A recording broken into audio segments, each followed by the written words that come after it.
Hello সবাইকে, আসসালামু আলাইকুম। তো ছোটবেলায় আমরা সবাই মাই হবি প্যারাগ্রাফটা লিখেছি।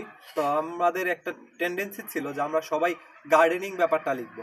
তো আমি ওই দিন আমার ইমেল চেক করতে গিয়ে একটা জিনিস পেয়েছি, যে লাইফ গোল গার্ডেনিং অ্যাপ্রোচ। তো এই অ্যাপ্রোচের ব্যাপারটা আমার বেশ আকর্ষণীয় মনে হয়েছে, তাই আপনাদের সাথে শেয়ার করি। তো চলুন একটা গল্প দিয়ে শুরু করা যাক। একজন কার্পেন্টার, যে সবকিছু নিখুঁত পরিকল্পনা করে একদম খাতা কলমে ছক কষে রাখে, লাইক এ পারফেক্ট প্ল্যানার। ওকে।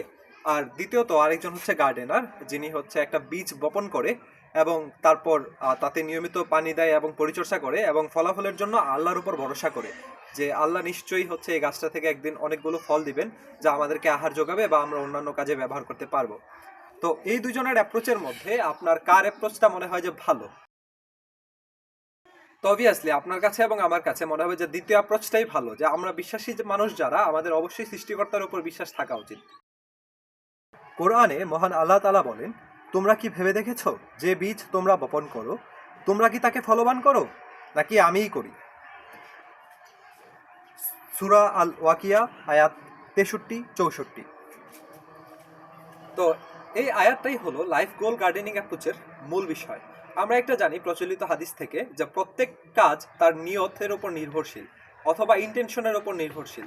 তা আমরা যারা জেনারেল লাইনে পড়াশোনা করেছি, আমাদের হাদিসের প্রথম পার্টটাই হয়েছিল যে প্রত্যেক কাজই তার নিয়তের উপর নির্ভরশীল। আমি হয়তো রেফারেন্সটা পেলে স্ক্রিনে এখানে অ্যাড করে দিব। তো আমাদের উচিত যে প্রত্যেকটা কাজের পিছনে একটা ভালো ইন্টেনশন রাখা, যে এটা কিভাবে মহান সৃষ্টিকর্তার সাথে কানেক্টেড।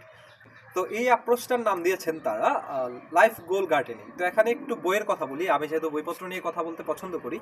যে প্রোডাক্টিভ মুসলিম নামে একটা বই আছে মোহাম্মদ ফারিসের, তো তাদেরই একটা কোম্পানি আছে দ্য প্রোডাক্টিভ মুসলিম কোম্পানি, তাদের নিউজ লেটার থেকেই আমি এই তথ্যটা পেয়েছি। তো তারা একটা কোর্স অফার করছে, কোর্সের নাম হচ্ছে লাইফ গোল গার্ডেনিং কোর্স।